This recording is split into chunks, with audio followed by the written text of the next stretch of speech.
there anybody else there? Not yet. Pause recording.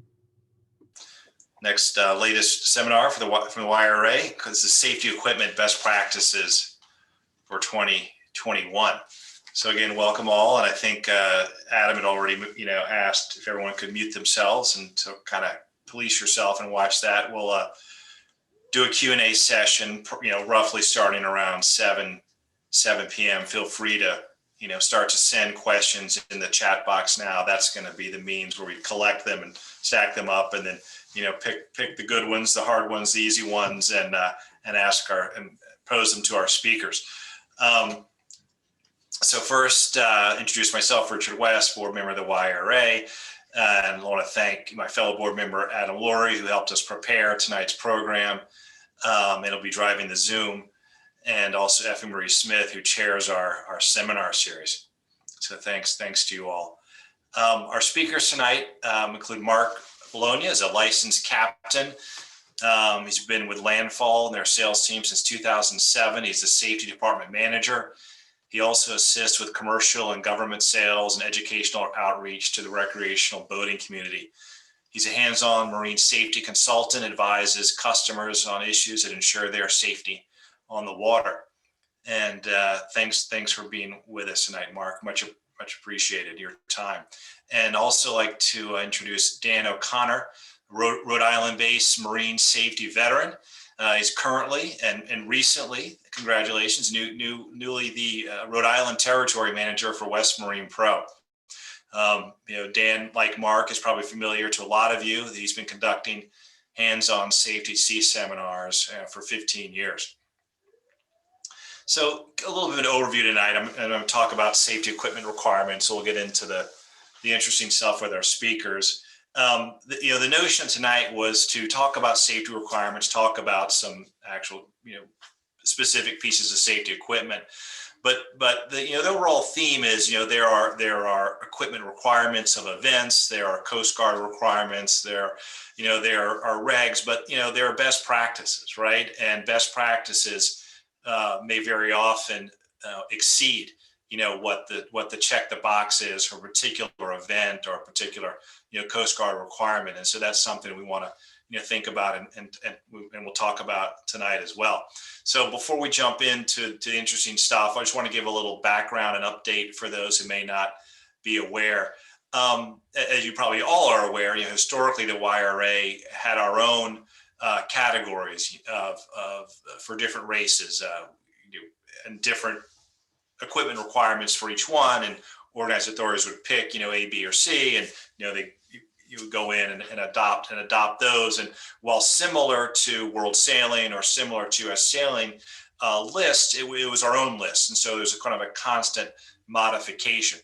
So prior to the 2020 season, our safety committee, reviewed those regs and those promulgated by US Sailing, and we as an organization determined that we would stop sort of recreating the wheel and encourage the use of the US Sailing safety equipment requirements. One of the biggest pluses of that is it allows the organizing authorities with greater ability to customize the safety requirements for each particular race course and conditions. In their discretion, they can add or subtract items. They could subtract a life raft. They could add AIS for a coastal event based on the characteristics of that particular race. Even if it's the same course, it could be cold water in the spring, with a higher probability of windier conditions versus warm water in August with a much higher likelihood of light wind. So encourage you all to look at that. And one thing I know that we'll probably be talking about in a different form, but is encouraging the organizing authorities to be specific in specifying which category an event is, whether it's offshore or in our case more likely coastal, for example, Black Island race or Vineyard race, or near shore, and then modifying that if at all. So again, tonight's about best practices and whether or not we're trying to check these boxes. And so with that introduction, I'm going to turn it over to Mark and Dan to, I think we'll start off with man overboard and the equipment and maybe a case study. So Mark and Dan, thank you. Thank you for inviting us to be a part of this event tonight. I'm Captain Mark Bologna from Landfall. If you're not familiar with Landfall, we are a marine safety outfitter in Stamford, Connecticut, and our primary focus is on offshore racing and sailing.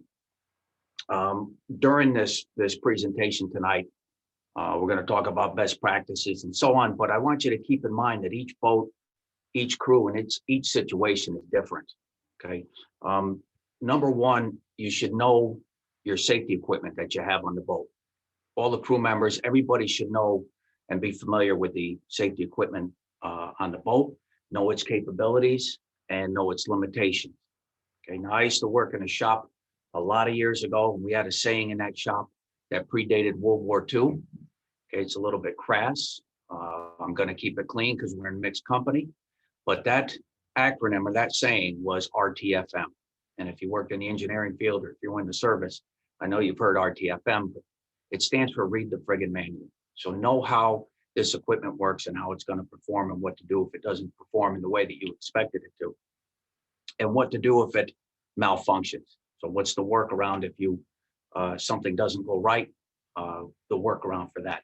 So keeping your safety equipment in good working order, U.S. Coast Guard incident reports show a cascading chain of events that usually is what leads to a fatality or a problem. It's usually a snowball effect. It's not one lone thing. It seems to snowball and get worse and worse. So an example of that would be somebody falls overboard and either they're not wearing a life jacket or the life jacket doesn't inflate or inflate properly if they have a inflatable on. Man overboard procedures haven't been practiced and reviewed, and man overboard equipment is either non-existent or not working. So what I want to cover is the man overboard equipment and procedures, electronic signaling devices, gear you should have on your person, and PFDs and life jackets. And I want to open up by reading from the accident report from a vessel by the name of a Medi in the Chicago Mac race, which happened in, this was July of 2018. Okay, and basically what had happened was the boat of Medi was a TP-52. They were under full sail, moving very quickly. They had a gentleman, one of the sailors fell overboard. They made several unsuccessful attempts to try to recover him. No one from the vessel threw any flotation to the person in the water. And the whole process only took several minutes for this individual to drown. So reading directly from that report, the name of the sailor was John Santorelli. Okay, and I want to preface this by saying that John Santorelli this wasn't his first day on the water, his first day racing. He was a proficient and very accomplished offshore sailor. And he was in good physical or great physical condition. He was a triathlete. His life jacket, which was reported as set for automatic inflation, never inflated, and he was never seen trying to inflate it. Several of the crew brought their own life jackets, but John used a boat-supplied life jacket, which he donned. The life jackets were inspected about a week before the race. It was stated the Hammer MA1 inflation device, which is a hydrostatic release on that life jacket, the indicator showed green, but no expiration date was noticed. One of the crew called to John to pull the tab to inflate his life jacket, but John did not respond. And then the crew member's impression was John felt comfortable and for whatever reason didn't think he needed it. There was no waving of his arms or other signs of distress. I'm going to tell you why in a second. His life jacket, which did not hydrostatically inflate as it should, there was also a manual inflate option, but no one saw John attempt to reach the firing mechanism. The Coast Guard highly recommends routine maintenance, service, and inspection of inflatable PFDs in accordance with the manufacturer's instructions. That's the Coast Guard's polite way of telling you to RTFM. Read the friggin' manual, know how it works.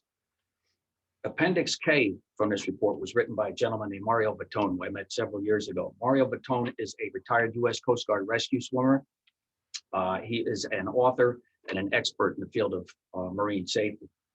Except in rare circumstances, drowning people are physiologically unable to call out for help. The respiratory system was designed for breathing. Speech is a secondary or overlay function. Breathing must be fulfilled before speech occurs. Drowning people cannot wait for help. Nature instinctively forces them to extend their arms laterally and press down on the surface of the water. Pressing down on the surface of the water allows drowning people to leverage their bodies so they can lift their mouths out of the water to breathe. If you ever get the chance to read that article, it's called Drowning Doesn't Look Like Drowning. And in that article, he debunks everything that you've seen in Hollywood or known of what a drowning person will actually look like. So I want to talk a little bit about man overboard, okay, man overboard recovery. Now, I had a customer several years ago who came into landfall to purchase a smaller, lighter, inflatable PFD. He was a accomplished sailor that had several dozen Newport Bermuda races under his belt. And the reason he was coming in was because he fell off the bow of his boat trying to pick up his mooring in Western Long Island Sound. Spent the night hanging on a mooring pole. So the question I posed to him, and we had a little bit of a chuckle about it, but it's very honest. I said, do you want to drown any more at your mooring in Long Island Sound than you do on your way to Bermuda in the Atlantic? And the reason he didn't have his life jacket on was he said he had a very big hydrostatic release offshore life jacket that had a spray hood and the leg straps. And he said, you know, I'm in Long Island Sound. I just don't like wearing it. It's too heavy for Long Island Sound. So he wanted to get something that was a little bit smaller. If that mooring ball wasn't there, when he went off the boat, we would have had a much different story. Okay. Luckily, he was picked up at dawn by somebody that saw him hanging on the mooring ball because he couldn't board his boat. He was the only person on the boat, and the boat had drifted away from him. So that would have been a very bad scenario without that mooring ball there. So man overboard. Okay. What do you do during a man overboard scenario? The first thing you should do is yell man overboard. Okay. Sounds a little silly, but the fact of the matter is, as boaters and sailors, when we hear man overboard, we're going to jump to attention. So it's great if you have a fully crewed vessel, you yell man overboard. People should know what their position is, where to go on the boat. They've drilled on man overboard exercises, and they know what to do.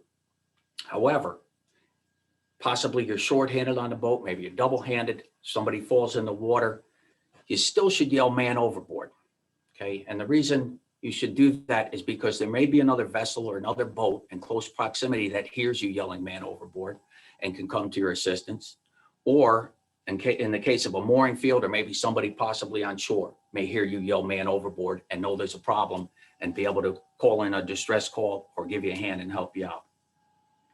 So the next thing you want to do is throw flotation to the person in the water. Okay. And the reason you're throwing flotation to the person in the water, even if they have a fully inflated inflatable PFD on or a life jacket, a foam life jacket, even if they're wearing a life jacket, get some flotation to them in the water. One, extra buoyancy isn't going to hurt anything. But two, you're creating a debris field around that individual in the water. So the idea is the more junk, the more flotation that you get in the water, you're creating a debris field around that person, makes it easier to see them in the water. Very difficult to see somebody's head that's this big in the water in the best of conditions. So get a lot of flotation to them in the water, and assign a pointer would be the next thing. Okay, somebody's job during a man overboard should be strictly to point at the person in the water and not take their eyes off of them. Now, I watched a video a while ago of an offshore race where I'm sorry, I can't remember which one it was, but a young man was on the bow of a sailboat, of a race boat, making good way. And he slipped off the bow wearing a shirt similar to this. It was dark colored with dark shorts. They recovered this person, but he went into the water, went by the boat, and the pointer followed him and then turned around to say something to the person at the helm. Okay, don't do that, because the minute you take your eye off the person, it takes a very, very short time to lose sight of the person in the water. So the pointer just has to remain and keep their eyes on the person at all times. The next thing you should do is hit the man overboard button on the GPS. Okay, now you've electronically marked that position. This way you can relay that via a distress call on the VHF radio. And you can relay that information to search and rescue or other vessels in your area and give them that person's latitude and longitude by having it programmed into the radio. Issue a VHF radio call. Okay. Somebody falls off the boat, it's the middle of the night, you don't see them, that's a mayday. Okay, so issue a call on the radio. Another thing I would suggest is the Power Squadron, Coast Guard Auxiliary, U.S. Coast Guard, you can get these placards or stickers that you put right next to the VHF radio. And it'll give you the procedures or the steps to issue a mayday or VHF radio distress call. Because a lot of the people on your boat may not know how to use the VHF radio. If you're the boat owner or the helms person, you're very familiar with the VHF radio, but you may have other crew members who are intimidated or not used to using a two-way radio. So if you have a placard right there that will lay out those steps of how to issue that distress call. So a couple of things that I want to show for man overboard recovery. One thing that I like, okay, this is called a throw raft. I know the fellow that invented this thing. Basically what this is a throwable device that is the only Coast Guard approved Type 4 inflating throwable, okay? And it uses a bobbin. I'll go over how bobbins work and things like that in the life jackets in a little bit, but it uses a water soluble bobbin, okay? When you throw this to the person in the water, it inflates into just a square cushion with reflective tape on it, and it's high visibility. But the thing I like about this is if you have any type of wind, okay, if you have high winds, sometimes when you go to throw something like a life ring, if it's a lightweight foam life ring or a seat cushion or a horseshoe, the wind will take it and take it away from the person that's in the water. So this, you can get close to them with a pretty good degree of accuracy. It hits the water and will inflate into a buoyant cushion that they can hold on. And again, you're giving them more stuff in the water to mark them in the water. Mom 8s, we're all familiar with a Mom 8. I'm pretty sure we've all seen these on the boat. Plastic box that mounts on the rail. When you pull the T-handle on the top, out of this will drop a horseshoe, an inflatable pylon, and a drogue to slow the person's drift. So as the person goes by the boat, when they've fallen overboard, you pull this, all this apparatus drops out into the water. Same concept as the throw raft. It's using a bobbin, it hits the water, it inflates. Now the person has something to hold on to for buoyancy. And you've also marked them in the water with that pylon that makes it easier to see that person in the water. The other thing that we were talking about before we kicked off here is a Dan buoy. This is an SOS Dan buoy, okay? Same concept. You take this bag, you throw this in the water to where the person is. It will inflate into that pylon. It's got a ribbon on the top that you can see in the wind, strobe light on top, grab handles, and a whistle, obviously. This package is pretty small and compact, but it's about 8 or 10 pounds. So you're not going to throw this as far as you can throw a throw raft, but at least you can get this close to the person or closer to them than say the Mom 8 where you may not be able to get it directly to them. Something like this, you could get a little bit closer to them when they're in the water. Life sling. So you've marked the person in the water. You've given them some buoyancy and some flotation. Now you got to get them back to the boat. That's where the life sling comes in. So basically with a life sling,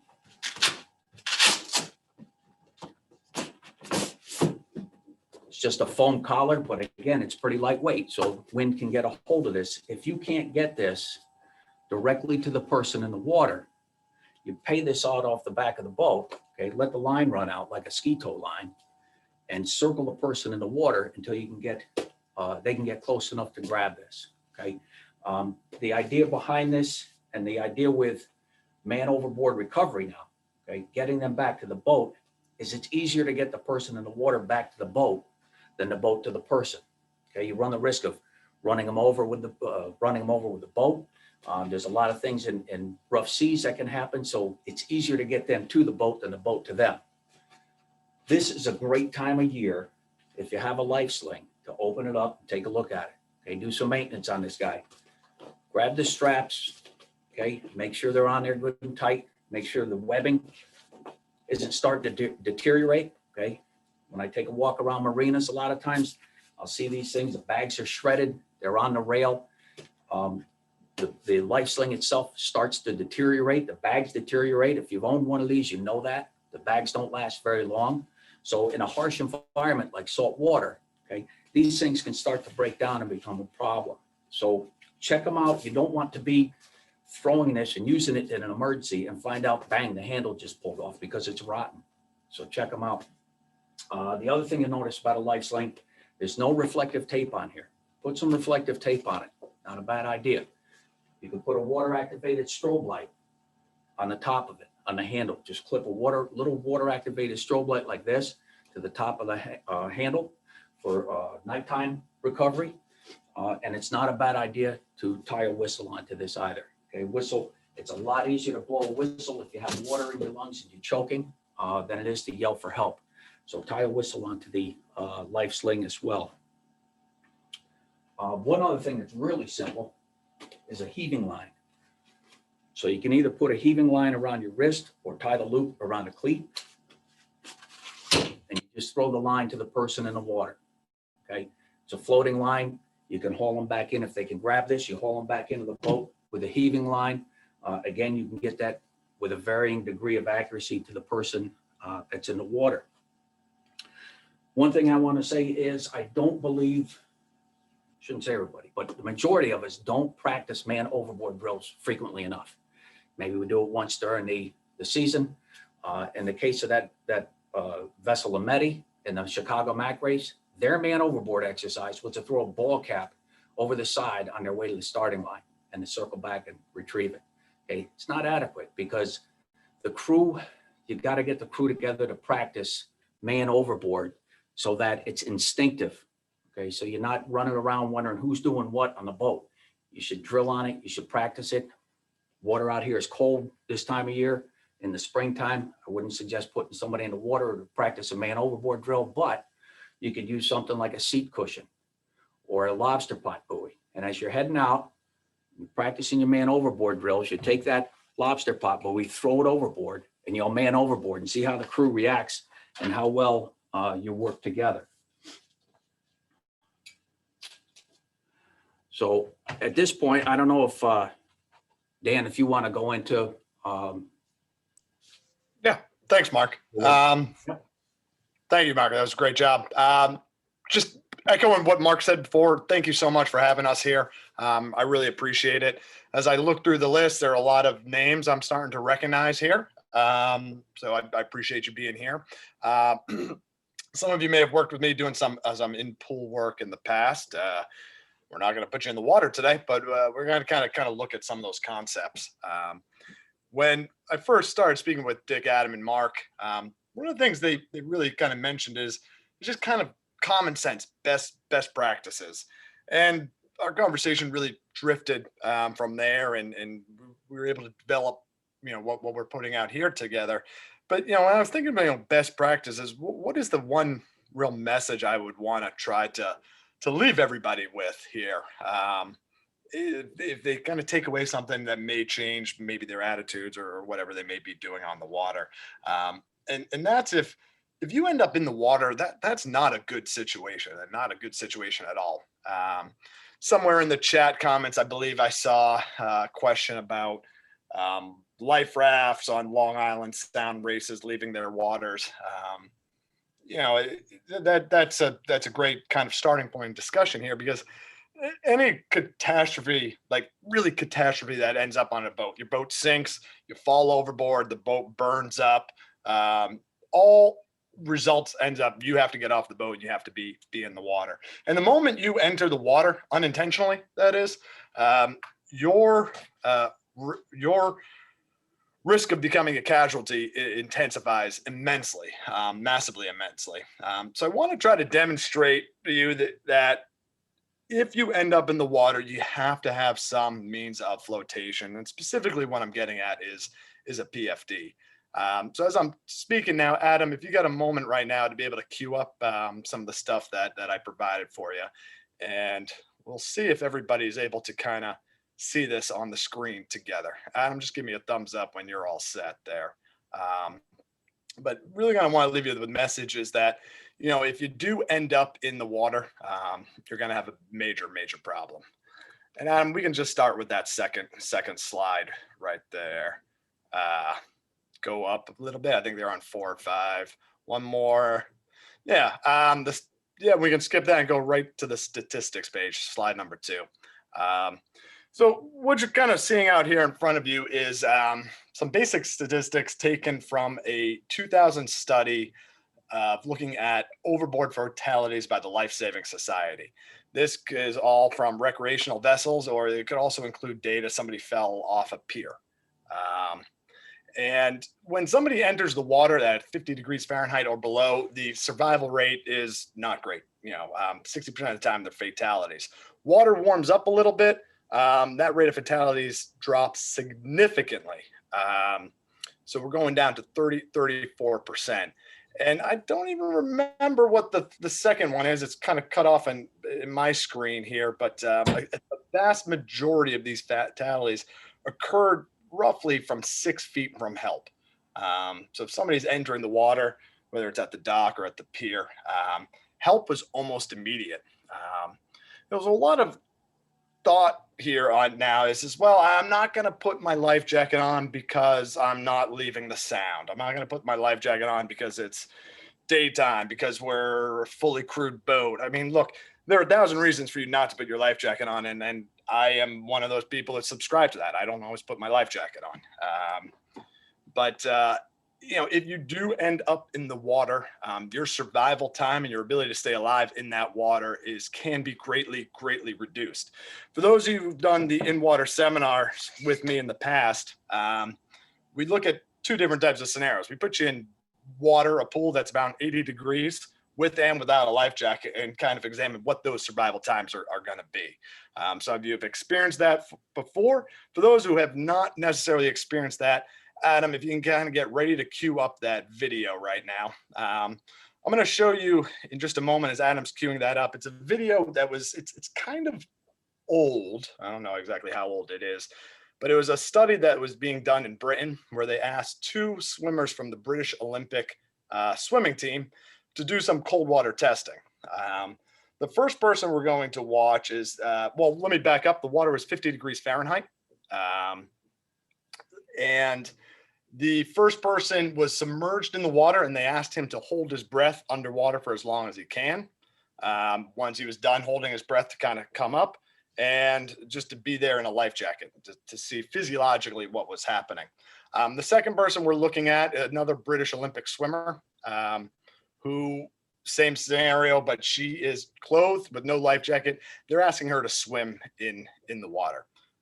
So Adam, I believe you're probably ready for that. All ready.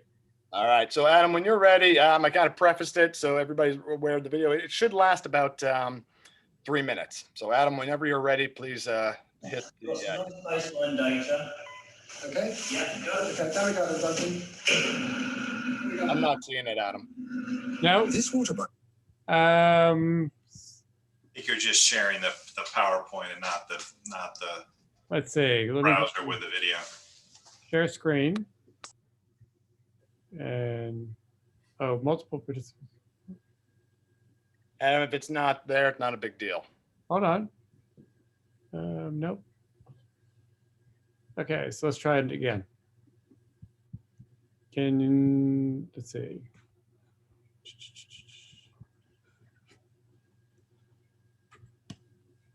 Okay. This is always the beauty of. Can you see my screen now? There's no share right now. No share. All right. Let's go to Zoom and share screen. There we go. How's this? Starting. There it is. Yes. Good. Okay. Ready? Is at 10 degrees Celsius. That's a typical temperature off our coastline on a sunny day in June.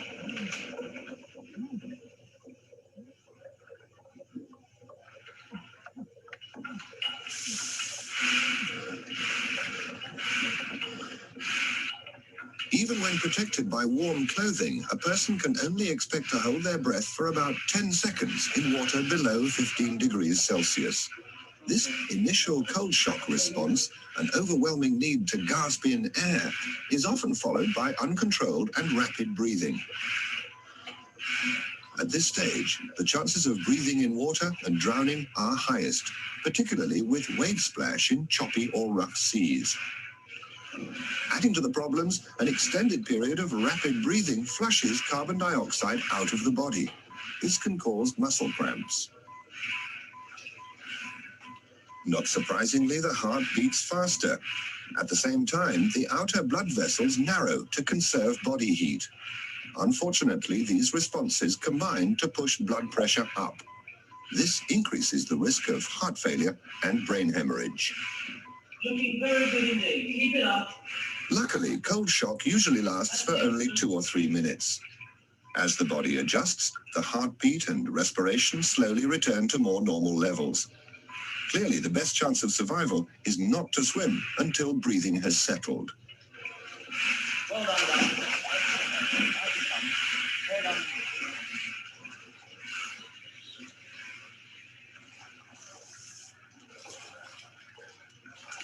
Coping with the first few minutes, however, is no guarantee of continued survival over the first half hour. In cold water, even strong swimmers have difficulty coordinating swim stroke with breathing. Keep it there. That's nice. Once again, the temperature is just 10 degrees. Most people keep their head up to avoid the cold, leaving the body in an awkward vertical position. But much worse than that, the arms and legs actually become weaker and more rigid as they cool down. Over a period of time, no one can manage anything like their distance in warm water. As poor headway is made, panic can only make matters worse. Unfortunately, drowning is all too often the inevitable result. Okay, Sharon, stop there. Stop there.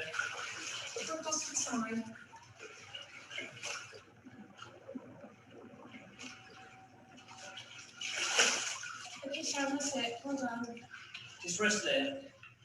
Not a bad effort for a swimmer in a test tank. Thank you, Adam. Hey. Maybe you can just cue me back to, I think it was slide 4 or so. In those videos right there, we saw some of the most athletic people. You'll know that the last 4 years I've been sailing around the world and posting my videos to YouTube with varying degrees of difficulty along the way.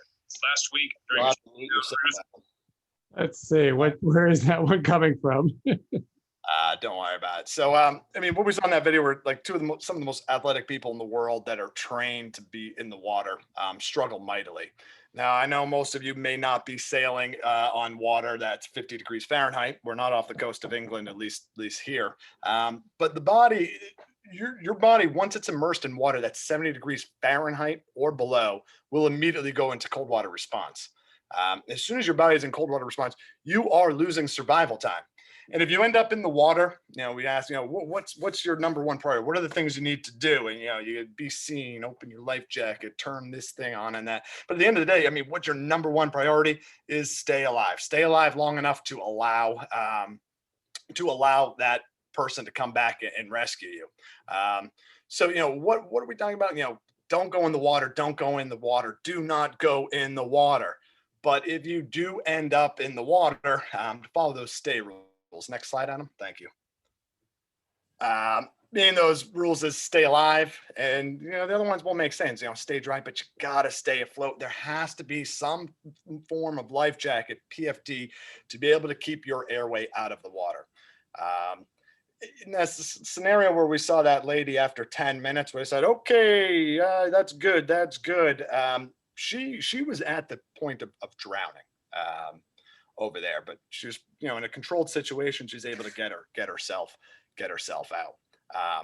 You're not dying from hypothermia. At that point, your core body temp has maybe gone down a half a degree. That's not a medical emergency.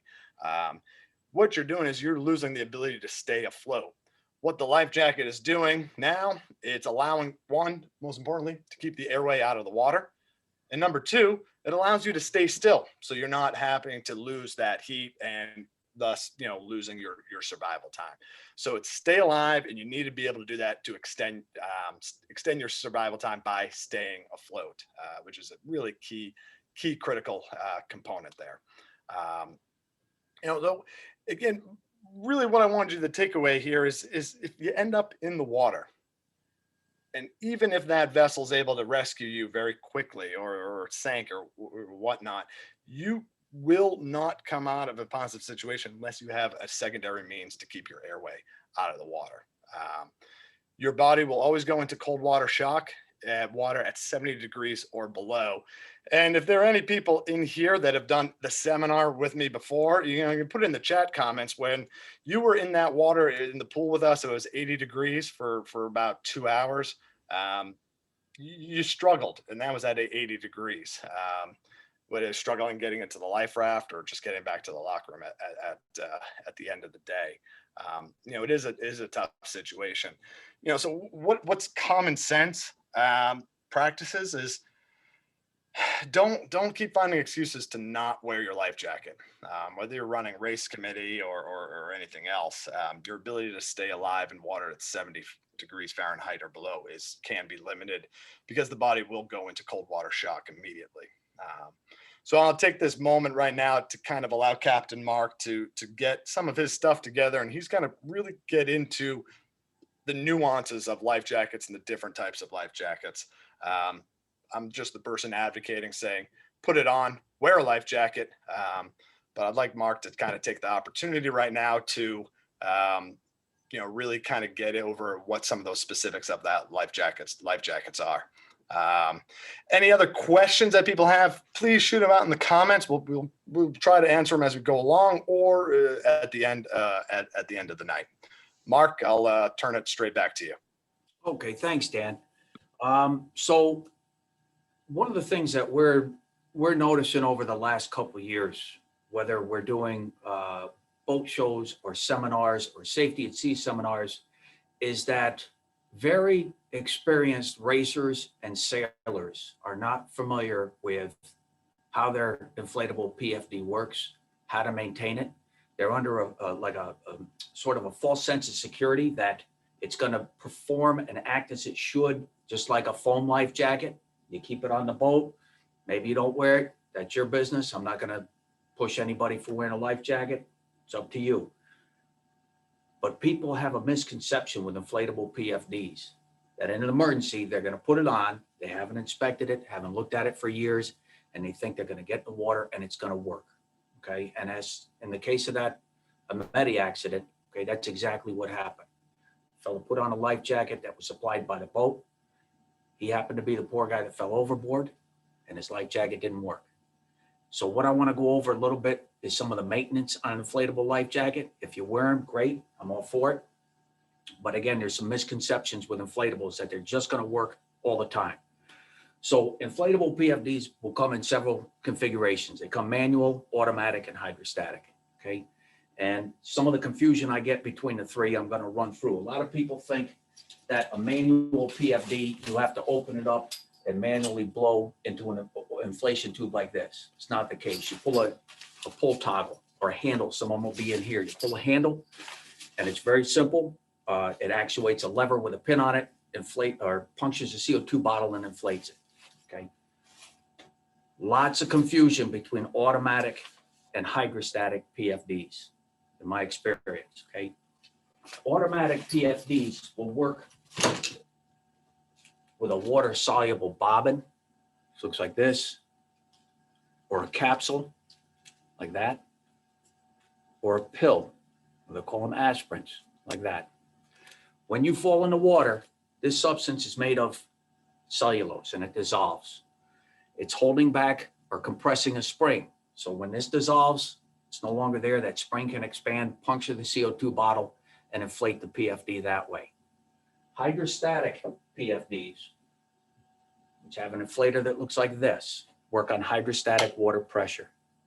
And when you fall in the water, this hydrostatic release at about 4 inches will depress the plunger, allowing the water to flood in and dissolve a plug of that cellulose material and inflate the life jacket that way.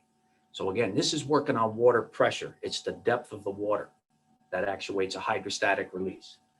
The easiest way I can explain it is if you took an automatic PFD that works on the water-soluble bobbin or capsule or pill, and you hosed it off with your dock hose and you got it wet enough, it'll inflate it because the water will eventually dissolve that bobbin or that material.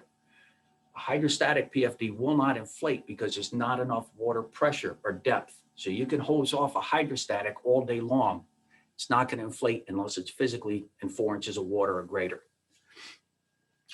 So the annual maintenance on these PFDs, okay, and this goes for all of them, whether it's a manual, automatic, or hydrostatic, okay, you've got to blow the life jacket up and inflate it with the oral inflation tube, okay? Open your life jacket up. There's an oil inflation tube in here. You can exhale into this tube and inflate the life jacket that way. In my case, I've got a dozen of these, so I will use a compressor and I inflate them all at once and I let them set at least overnight. The reason you're doing that is because you're pressure testing the bladder. And I'm going to tell you some of the things that I've seen that go wrong with inflatable PFDs. So one of the things that can go wrong with them, I had a customer a while ago who brought in an older PFD that he wanted to get a rearm kit for. And I explained to him, I said, the first thing you want to do is inflate the bladder, because if the bladder's not holding air, it's deadlined. It's no good. There's no sense in putting a rearm kit in it. He brought the PFD in. He had it out in his truck. He blew it up in the truck with the oil inflation tube, brought it back into the store, put it on the counter. And when he pressed on the bladder, all the air blew out of the oil inflation tube here. And the reason that happened was on the older inflatable PFDs, they used an adhesive and they didn't heat seal. Some of the manufacturers didn't heat seal the tube to the bladder, okay? And that adhesive breaks down over time and it's no longer sealing the bladder, all right? And if you don't pressure test the bladder, you're not gonna see that.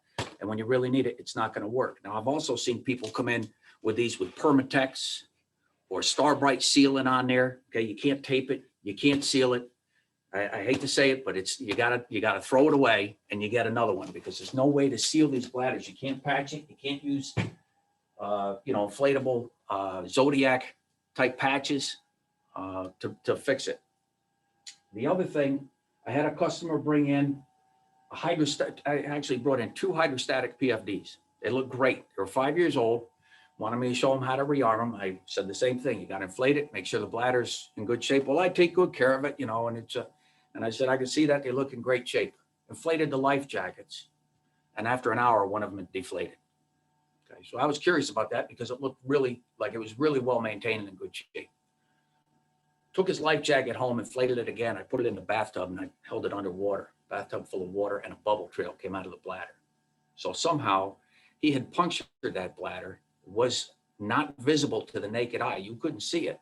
But once you pressure tested the bladder, you knew it was punctured and it was time to get rid of that one and get another one. Once you pressure tested the bladder, you know it's working, holding air. The next thing you do is check the CO2 bottle, okay? Check the end of the bottle for this foil seal, make sure that's intact, okay? If you have a pinhole in here, guess what? There's no CO2 in there, and I've had that happen. I've had customers bring in inflatable PFDs, back the CO2 bottle out, and there's a pinhole in it. There's no CO2 in it. It's not going to work. You're going to have to blow it up orally in order to get that to be a working life jacket. The other thing I see quite frequently is rust on a CO2 bottle, okay? I've had people bring these in where it's so rusted that it's fused to the inflator and you can't back it out, okay? That's not a working life jacket, okay? That's destined for the dumpster. So if it's covered with rust, it's time to go. The other thing I don't like about a rusted CO2 bottle in here, it's inside your life jacket and it's abrading the bladder, okay? So rusted CO2 bottle, get rid of it, put a new CO2 in, or put a new rearm kit in there as well. Some manufacturers will send inflatable PFDs to the retailer without the CO2 bottles installed. And the reason they do that is because wise guys will go through and pull the manual releases in some of the big box stores, and they think it's cute to inflate them when they're on the rack. So the packaging, again, when you RTFM and read the friggin' manual on the packaging, it tells you install a CO2 bottle. There's none in here. This is not a working life jacket. I had a customer who was a single-handed sailor. 10 years had been wearing his PFD. wanted me to show them how to rearm it. I went in the back to get a rearm kit. I came out, we opened the life jacket up, no CO2 bottle in it. Okay, so obviously if that man had fallen overboard, it would have been a tough situation. Again, if he knew how the life jacket worked, he could have opened up the life jacket and blown into the oil inflation tube and give himself some buoyancy until somebody can rescue him. Okay, it's not gonna, his life jacket wouldn't have worked. Even if he pulled the manual release, no CO2 bottle in it, blow into the oil inflation tube and give yourself some buoyancy. Once you've done those steps, open up, take out the bobbin, okay, and check that out, all right? You can tap it on a hard surface. If it starts to flake away, if it's breaking down, it's time to get a new bobbin, all right? The capsules, there's not much you can inspect on the capsule, okay? If yours takes a capsule like this, there's a replace by date on it, so you have to RTFM and change it out and know when to replace it. But there's physically nothing to see in the capsule. So replace by date, if you get it soaking wet, if you use it a lot, replace it a little bit more frequently. One of the main complaints I get with automatic PFDs, the water soluble ones, is people will say, I had my life jacket on, I was sitting on a rail during a race, and boom, the thing inflated. We got hit with a wave, it was raining, my life jacket went off. I've had customers say, I've had them down on the boat, I go down the boat, three or four of them have inflated. What's happening is this material that's in here or in the capsule is starting to break down. Okay, when you leave it on the boat or when you get it wet, the moisture works its way and wicks up into the mechanism and starts to break this material down. So it doesn't take much water, rain, seawater. You get wet, boom, the life jacket inflates. So the way you can alleviate that is hang it up at the end of the day. Okay, if you can take it off the boat, all the better. If you get it soaking wet, take it off the boat, hang it up in your house where it's cool and dry, or hang it up in your boat locker. That way, any water you got on there will work its way away from the mechanism and not wick its way up into it, causing it to inflate when you don't want it to. Hydrostatic releases on these PFDs. Again, they have a 5-year date stamped on it. However, you still have to check the bladders on these things, okay? In the case of John Santarelli, they said they noticed that now on this one, this is a dud, so the indicator is red, okay? But they said the indicators on them were green, but no expiration date was noticed. There's a date stamped right on this hydrostatic release, RTFM. Change it out when they tell you to. I've had customers come in, these things will be 2 or 3 years out of date. The indicator is still green. The indicator is telling you there's CO2 in the bottle, okay? But when they tell you to change this out after 5 years, I religiously adhere to what the manufacturer's recommendation is. Customers will say, well, do you think it's gonna work? Okay, and I'll say, you're the one wearing it, not me. So I'm not gonna risk my life on a $75 rearm kit that it might work, because I know the one time when I really need it to work, I'm gonna want it to function. So don't mess around with it. When the date on there is up, it's time to replace the hydrostatic release. I get this question a lot. All inflatable PFDs have a viable service life from the manufacturer's recommendation of 7 to 10 years. All depends on how you use it. I've got inflatables that are over 15 years old. I'm a maintenance-minded person. I keep them in good shape. You can get 12, 15 years out of them. If you beat up on the boat, you beat up on the equipment, commercial guys, guys that are on tugs and barges, if you're a competitive sailor or professional sailor, you won't get that many years out of it because you abuse it. It's just the nature of how you're on the boat. So you're going to have to cycle through them and change them out more frequently. The other things, you should have a strobe light on your PFD. All right. One thing I've seen, I think Dan can also jump in here and mention this too, but I've seen people who will tie a strobe light on the outside of the PFD. I've seen them tie it back up here, okay? And what happens is when you go in the water and that life jacket inflates and opens up, this strobe light is gonna be behind you and underwater. So don't tie it to the outside of the PFD. You wanna put it, either they make attachment points on the top. If you don't have an AIS unit, you can put it on the oil inflation tube, but you want it inside and high on the PFD so that it's visible, obviously not behind you and underwater. Another thing about strobe lights in your PFDs. Water activated strobe lights sound like a great idea, which they are, but you want to be careful that the one that you use isn't too sensitive. All right, this one in particular, That's all it takes to switch that strobe light on. Okay, that little bit of moisture. So this has a purpose. It's a great strobe light, but not in an inflatable PFD, because what's going to happen is you put this with these contacts that are that close, some condensation in there is going to switch this strobe light on. It's going to start strobing inside the life jacket. You may not see it. It'll kill the battery. So you want to make sure that it's not too sensitive. Okay, some of these other strobe lights will have water contacts that are further apart, and you have to physically dunk them and submerge them to jump the contacts and get it to switch on. So that's you know, a better option than some of those ultra sensitive ones. Hey, Mark, Go ahead. we got a question from somebody who asked if the PFD is still in good shape and holds air, but the question is, has technology moved forward in the last, 5-6 years, which would make it prudent to buy a new life jacket to benefit from that new technology? There are a couple of new things. One of them, as far as the inflators go, the hydrostatic inflators have been around about 5 or 7 years now. So if you've got an automatic, you may want to switch to a hydrostatic, okay, which is less prone to inflate, from moisture or humidity, like an automatic. One of the newer things that's come out, and I'll show you in a second on that spin lock, is something called a harness release system. All right, but as far as the bladder composition, as far as there's not much going back 5 years that's changed other than the inflators. So I want to talk a little bit about tethers.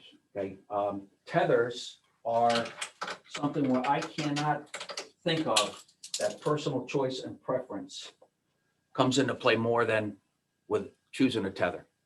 Okay, a lot of times I hear customers who have crewed on race boats or crewed on deliveries, and they get a tether and they say it was miserable because I can't manipulate the hook. I can't get the hook off the jack line. It's pinching my hand. So if you take a look at, these were the old standby years ago. Okay, these types of hooks. All right, it does a job. It's going to attach you to the jack line. It's going to attach you to a pad eye. One of the issues is if you got smaller, weaker hands, they're very difficult to manipulate these hooks. If you don't grip it just right, this little hinge here in the back, and if you've ever done this, pinches you right in the palm, which is really not fun to get a blood blister in your palm for the duration of the race or an offshore passage. So that's one of the things, with your tethers where personal choice comes into play. This particular hook, okay, is much easier to use. Now it still locks, it's not going to open, it's still a double action hook, okay, but it's anodized aluminum for one thing, so it's lighter than stainless steel, but it's easier to manipulate this hook, okay, it doesn't have the little turn on the end that gets hung up on the jack line or on the pad eye when you're trying to release it. Another thing I want to point out is on ORC rated tethers, you'll see a snap shackle on the end of it. Okay, and that's so you can release out of that tether when it's under a load. Okay, now I will guarantee you that this is going to open when it's under load. Okay, and years ago I had a gentleman at the Annapolis Boat Show, and to demonstrate to his wife how a snap shackle will open, he pulled the tether out at arm's length and let the snap shackle go. Okay, and he missed her nose by about that much. So I went, oops, and the look she gave him was priceless. But I'll guarantee you that snap shackle is going to let go and open up if you're being dragged by the boat. Mark, those are some, that's really interesting on the tethers. Thanks for that. I think we have one question, which I think I know the answer to, but maybe try to squeeze it in if you're able to before we move on to the DSC, and that is, how critical are crotch straps, leg straps for PFDs? Is that an always or just circumstantial element? If you could tolerate them, they are somewhat uncomfortable. All right. If you could tolerate them, I would wear them all the time on a life jacket. Okay, they're there for a purpose. They keep the life jacket. Obviously, your body wants to sink, the life jacket wants to float. So when you're actually in the water in an inflatable PFD, it's going to want to rise up on you. Okay, which can be uncomfortable as well. So the leg straps or the crotch straps will keep that life jacket in place and keep it where it's supposed to be, so that you're buoyant and it's not starting to ride up over your ears and you start to slip through it. If you slip through it, it's going to be a major problem. So, and now some of these leg straps, like on this one, it's a single. So you don't have on the old spin locks, you had 2 leg straps like a climbing harness around your thighs. It was a pain to get in and out of. Now some of them will use just a single strap, okay? And that'll keep you from riding up on you. And it's offset. And it's offset.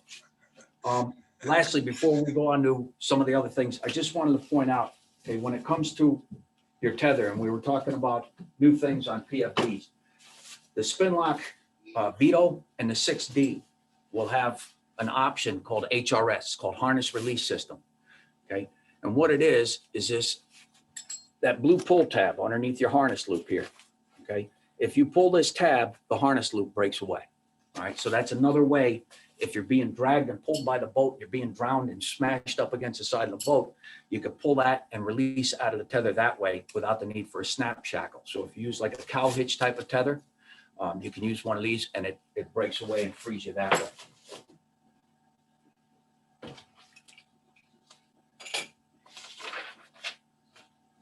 So I want to talk a little bit about AIS, electronic signaling and distress signaling, all right? When I talk about AIS, I'm going to talk about personal AIS, okay? Personal AIS units that you can affix to your life jacket, okay? That's primarily what they're designed to do. You don't have to. You can switch it on manually. You can carry it in your pocket or carry it in a pouch and switch it on manually.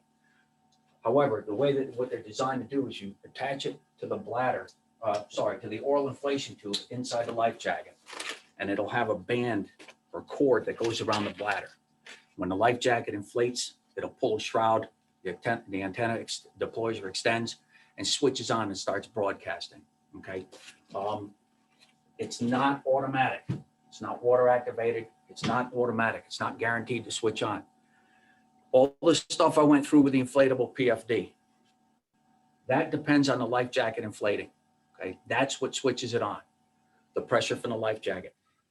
If your life jacket malfunctions, you're going to have to know how to open the life jacket up, blow into the oral inflation tube, and switch on your AIS unit manually so that you get that signal going to the boat. When that unit is switched on, it will send a man overboard icon to any AIS-enabled vessel within 4 to 5 miles, okay? And that icon, it's very important that you know this, that icon is dependent upon your chart plotter or your AIS unit. Okay, some of the new Raymarine touchscreens, the icon is a guy in the water with his hands up like this, and it says MOB right across him. Can't miss it. Okay, you know exactly what that icon means. On older Garmin units, it was a simple triangle with an X through it. Okay, so you got to brief the crew and make sure everybody knows what the icon looks like when one of those units is switched on, so that they know it's a man overboard icon, right? And they know how to react to that. So again, on the Raymarine unit, when that unit gets switched on, all you have to do is press the man overboard icon. All the other screens blank out and it goes right to a man overboard screen, okay? And it will give you the direction of travel back to that unit. So it shuts all the other navigation screens down, tells you the position in the water and how to get back to that unit when it's broadcasting. A lot of confusion I get between personal locator beacons and AIS units, okay? Personal locator beacons will call search and rescue, okay? These guys, it's basically a miniaturized EPIRB with a couple of exceptions. When one of these is switched on, a signal, just like on an EPIRB, will go to a series of satellites through the internal GPS in here. They know where you are, and they know it's a distress signal, okay? So personal locator beacons will call search and rescue. AIS units will call the vessel or any vessel within approximately 4 miles.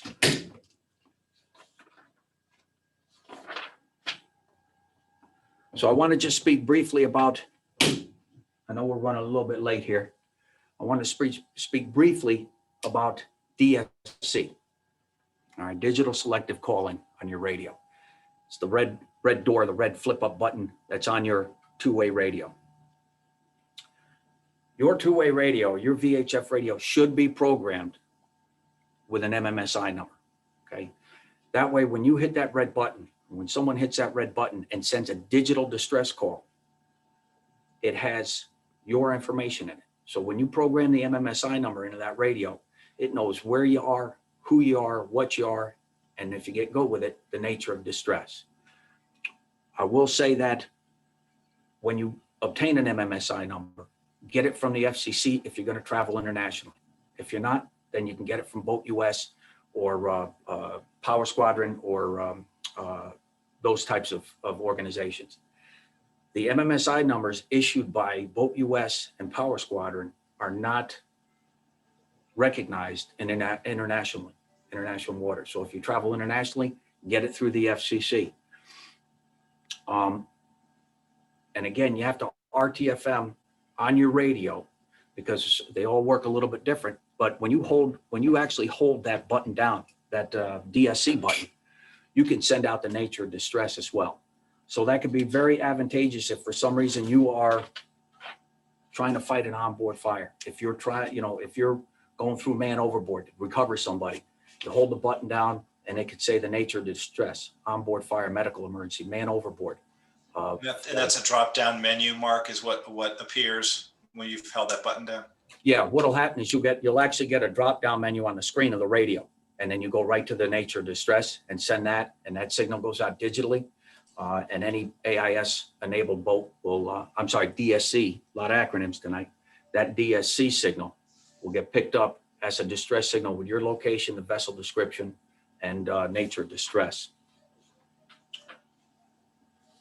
The one thing I want to mention about DSC radios, there is a whole section on the U.S. Coast Guard's website on how to test them. Okay, you can test them.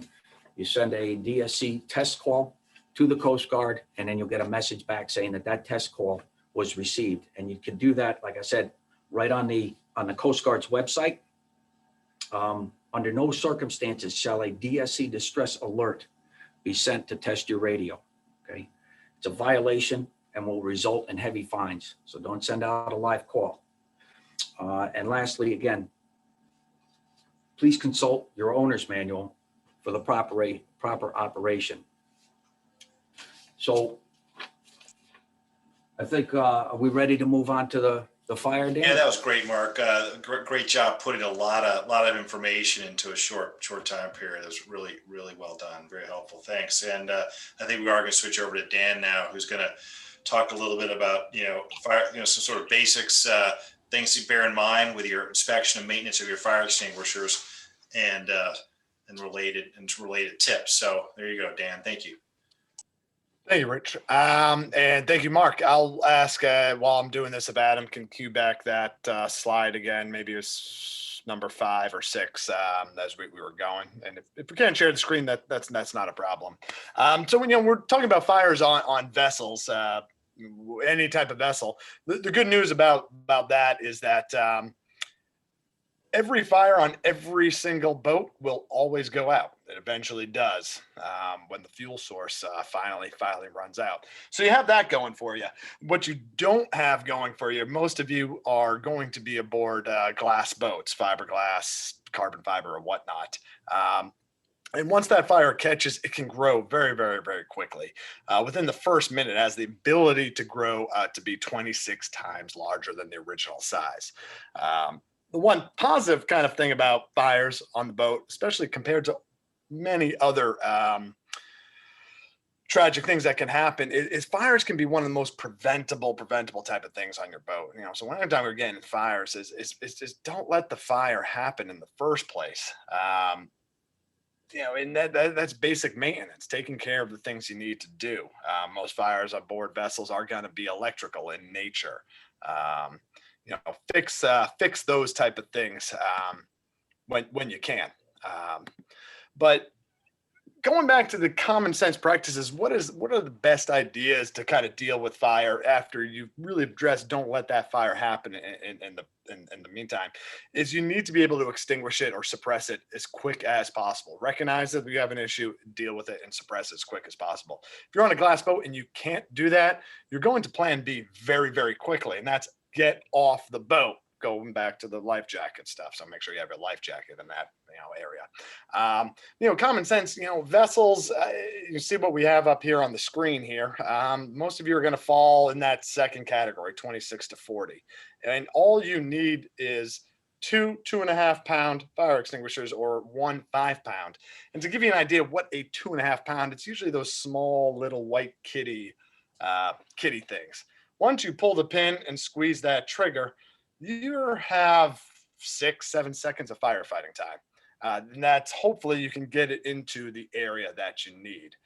Vessels slightly larger, anything over 40 feet, you'll need a few more.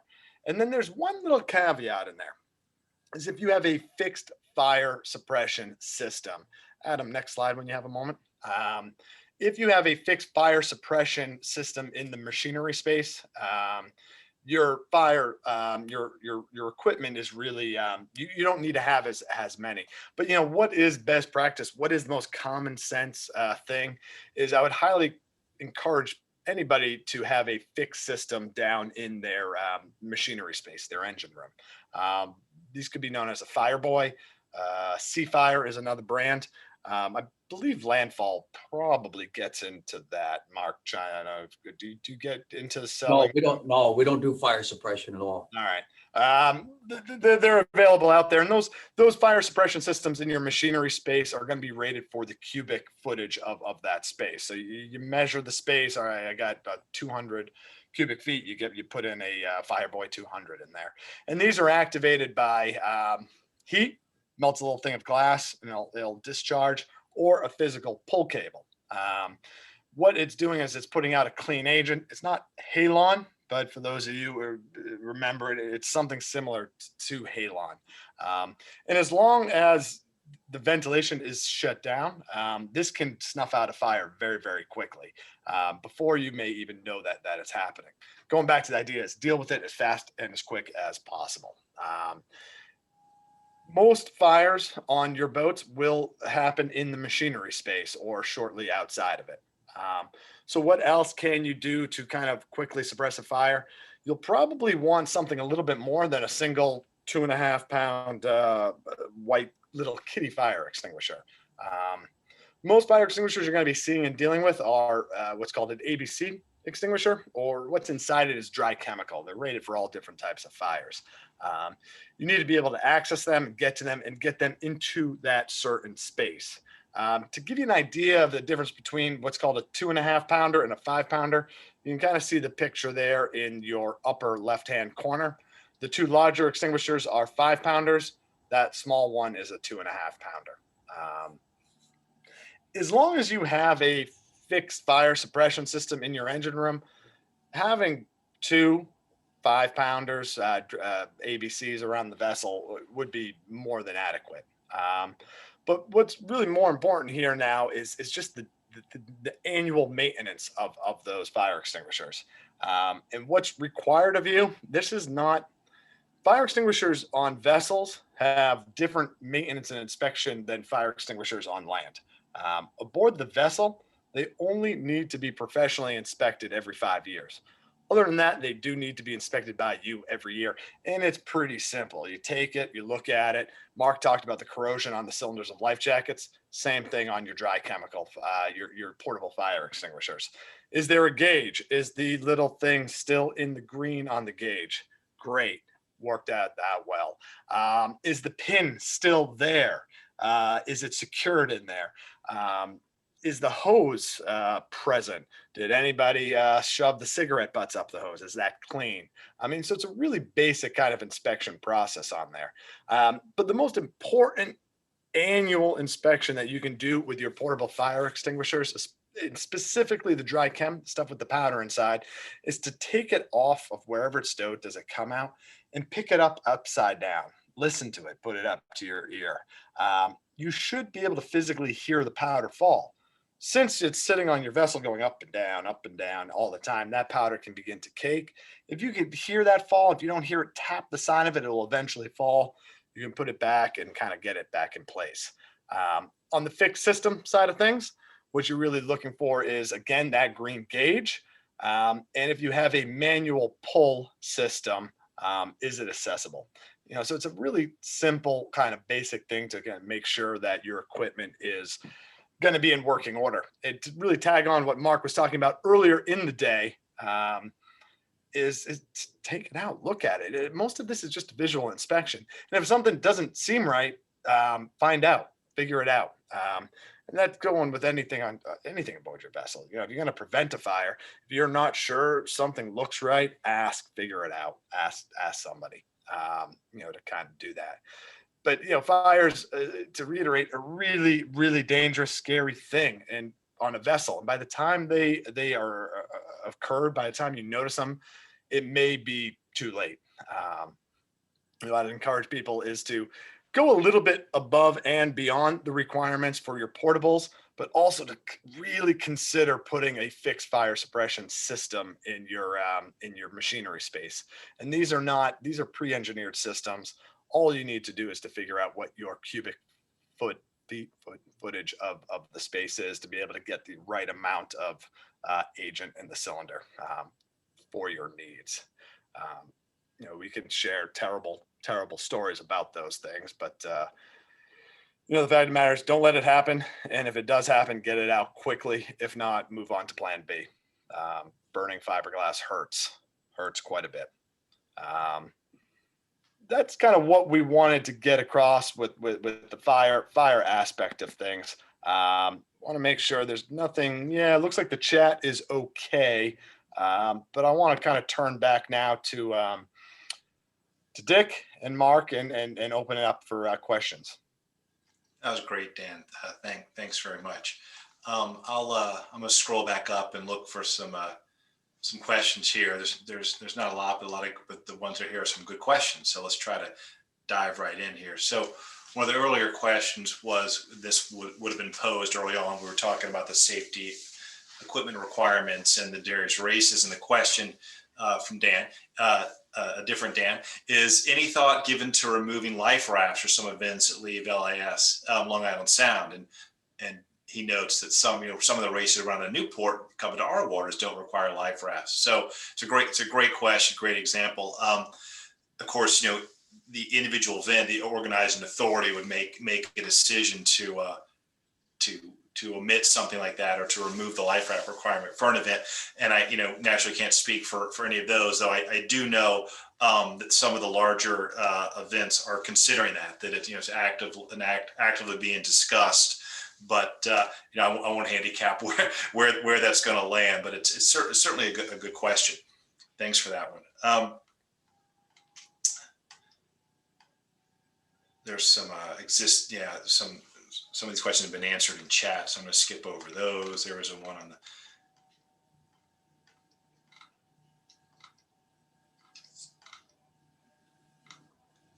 There's a question about, and this is to Mark or Dan, but you know, question about the, you know, sort of the best type of pad eye, or the best type of, you know, I guess short jack line as the alternative to install, you know, just outside or inside around the companionway to facilitate, you know, being able to clip in before you come out from below, before you come on deck, before you exit the companionway. Do you have any opinions on that, or is it kind of just vary from boat to boat? And one of the sub questions was, you know, are soft pad eyes appropriate? So any comments from any of you guys on that question? Yeah, I'll take that.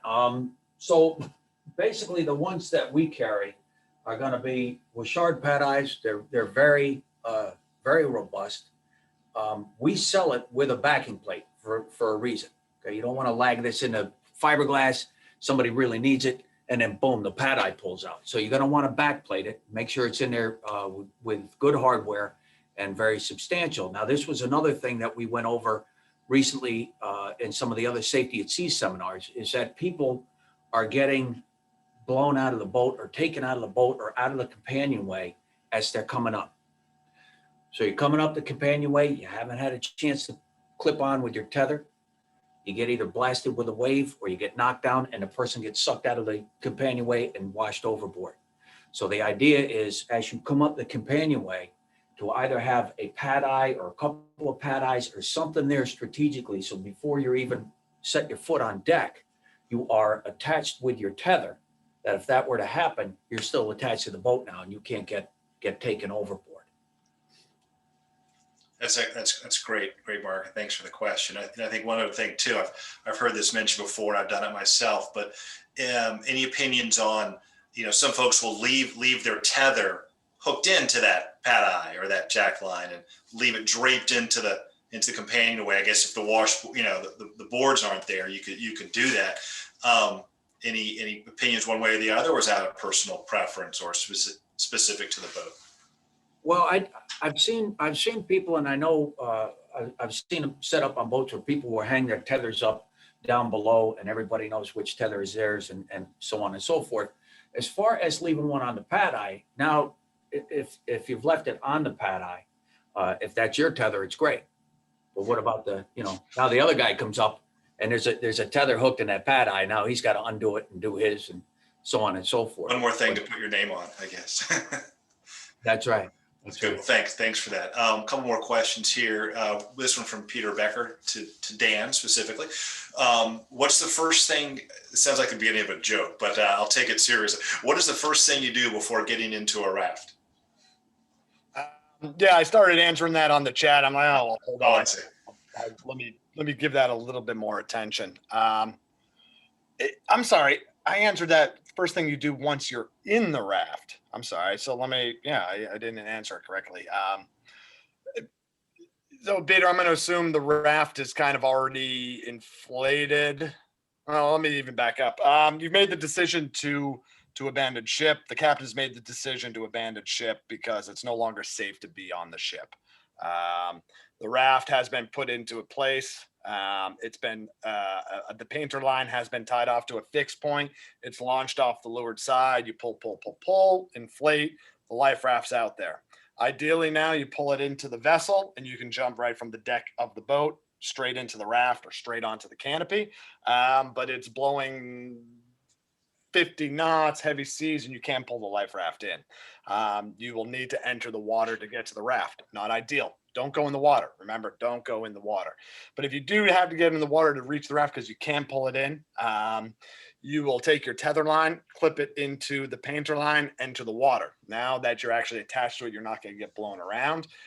Crew moves towards the raft along the painter line. You unclip your tether, one person at a time gets in. How do you get into the raft? Thousands of ways to do that. Doesn't matter. What's your goal? Get into the raft. Biggest person throws in the littlest person, grab each other, kind of pull each other up. But what's the first thing you do to kind of, before getting into the raft, is really making sure everybody's there. Everybody's accounted for, and you're moving towards that one single goal. Mark talked a lot about, practice. Practice getting into a life raft becomes a much more difficult task. You're not just going to be ripping that thing off your deck and saying, hey, let's give it a go and see what happens. So, I'm not, Peter, if you can unmute yourself, did I answer your question? I've got the answer. Take your seasick pills. So that once you get inside the life raft, once everybody's there, some of the things you want to be doing are all happening at once, but is drink some of your water with your seasick medication. I didn't say drink all of it. Drink some of your water with your seasick medication. Make sure the EPIRB's on and with somebody. The flares are gathered. But thank you, Peter. But yeah, so you're getting ready to enter the raft. You got to get to it is clip your tether onto the painter line before you enter the water. Once people get in the water, they get separated. Going back to our stay rules, stay together. Clipping into the tether kind of allows you to help ensure that without holding hands. Well, Dan, exactly. I took safety at sea with you one time, and that was something you emphasized, and it stayed with me ever since. And don't try to get into the raft without clipping your tether onto the painter was something you emphasized, and it just made sense. Makes sense for everybody to know that. So thank you. Thank you, Peter. Just to interject there for a second, I've had customers who have spent time in a raft for real. Luckily, I haven't done it in demos, done it in Safety Seas. but they will, if you ever talk to anybody who's actually had to get into a life raft and spend time in there, and I'm not being facetious, is take your seasick pills before you even get into the damn thing, because what happens is they stink.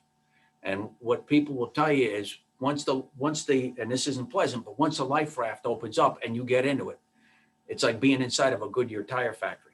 Okay, because these rafts aren't aired out all the time like the ones we use in safety at sea demonstrations, or when we do them, in a safety at sea and inflated on a floor or something, which are aired out all the time. Life rafts have an awful smell, and between the motion and the actual smell of the raft, everybody's going to get sick. So take your seasick pills before you actually get into the thing.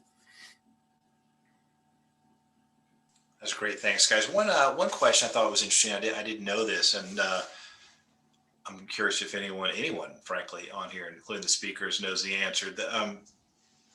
There's a dramatic increase on Long Island Sound of DSC false alarms on our VHF radios.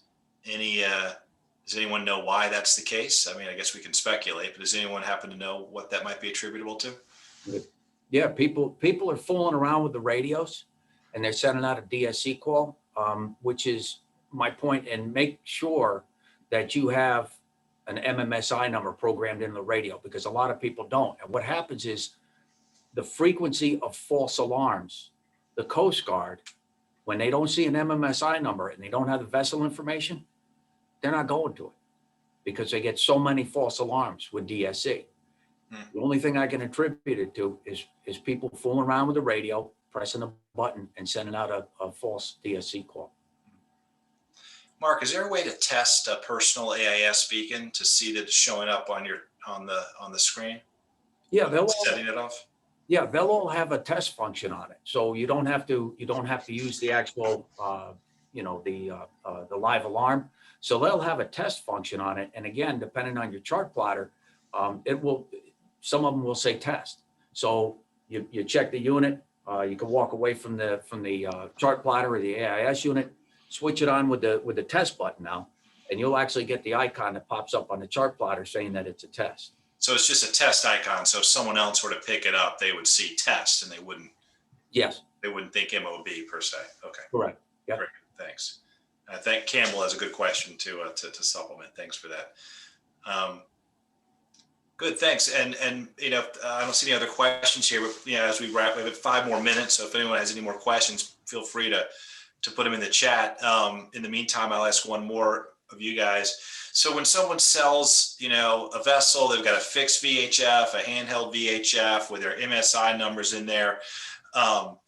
Clearly the new owner needs to get a new MMSI number. So maybe you're taking your handheld and, there's this sort of all these transitions. And so is the number kind of stay with a person in a boat, or a boat or a person, or does it go with a person? And so then that person's updating the details about the vessel with their old MMSI number, let's say in the handheld, or their new VHF. Is that kind of how that transition tends to work? And I know it doesn't happen all the time, which is the reason I'm bringing it up as a reminder to folks. But Richard, the answer is really both. The MMSI number is primarily it's the identifying number of the vessel, but you also put parameters in about who's going to be notified in a distress situation and things like that. The problem with it is, and the manufacturers are working on it, and the FCC is working on it, everybody's working on it, but most of the time you've got to take the radio out and send it back to the manufacturer to have the MMSI number reprogrammed. So a lot of people don't do it. So Mark, it's, with a handheld radio, it's a question of, packaging it up and sending it back to ICOM or Standard Horizon if they have to reprogram an MMSI number. But they're working on making it more user-friendly so that the individual can reprogram an MMSI number so they can send it back to the manufacturer. Mark, it's the responsibility of the owner to give to the new person that buys the log-on and password so that they can update that. It is individually be done that way for all domestic MMSI numbers. Thank you, George. Great, thank you.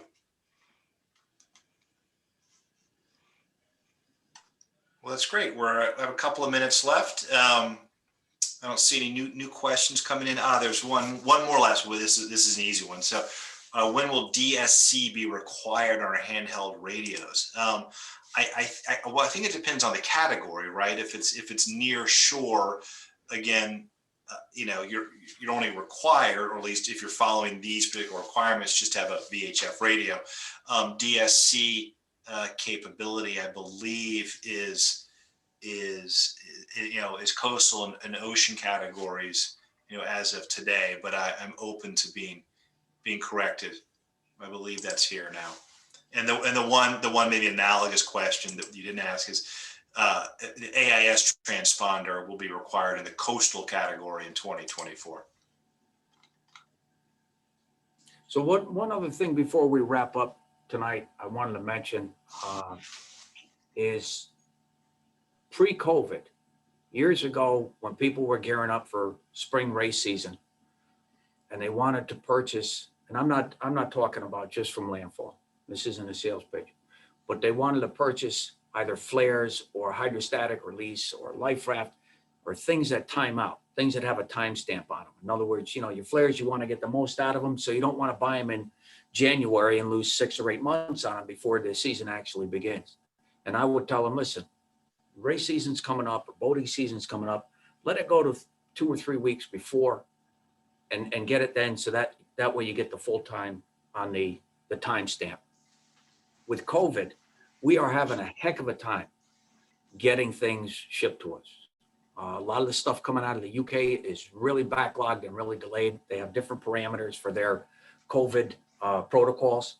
So a lot of the things that we're dealing with now, hydrostatic rearm kits, are just taking forever to get to us. So I would want to say, and again, not that you have to get it from landfall, but it's time to get on it now, because otherwise you're not going to have it by race season. Thank you. Great, Mark. Thanks so much. And, I think we'll wrap up here right on time. So great, huge thanks on behalf of the YRA to you and to Dan for, all of your time tonight and, all the preparations that, I know we all did for tonight. Your time is, much appreciated, by me and everyone here tonight. And of course, thanks again to Adam and my fellow board members, committee members for helping set this up. So, signing off, and everyone have a great night. Thank you. Have a good season, everybody. Take care.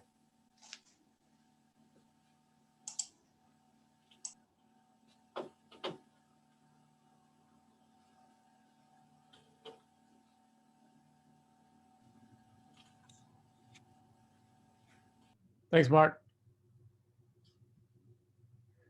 Bye, Peter.